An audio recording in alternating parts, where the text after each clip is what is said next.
ವಿಶೇಷತೆ ಏನಂದ್ರೆ ಈ ಹುತ್ತದಲ್ಲಿ ಹಾವಿರುತ್ತೆ ಅಂತಾರಲ್ಲ, ಹಾವಲ್ಲಿ ಹುತ್ತದಲ್ಲಿ ಹೊಟ್ಟೆ ಗದ್ಲು ಬಿಟ್ಟು ಹೋದ್ಮೇಲೆ ಹಾವುಗಳು ಬಂದು ಸೇರೋದು, ಅದ್ರ ಹೊಟ್ಟೆ ಆಗಿರುತ್ತೆ. ಈ ಥರ ಕವರ್ ಆದಾಗ ಎಲ್ಲೂ ಹಾವುಗಳು ಇರೋದಿಲ್ಲ.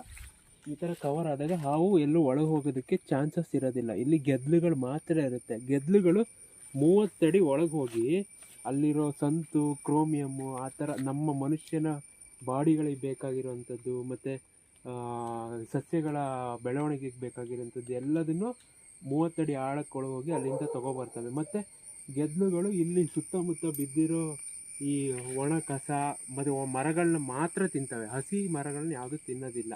ಹಾಗಾಗಿ ಈ ಗೆದ್ಲುಗಳನ್ನು ಒಂದು ಮುಷ್ಟಿ ತಗೊಂಡು ಮಳೆಗಾಲದಲ್ಲಿ ಎಲ್ಲ ಮರದ ಬುಡದಲ್ಲೂ ಹಾಕಿದ್ರೆ ಆ ಮರಕ್ಕೆ ಬೇಕಾಗಿರೋ ಸತ್ವಗಳೆಲ್ಲ ಈ ಗೆದ್ಲಲ್ಲಿ ಸಿಗುತ್ತೆ.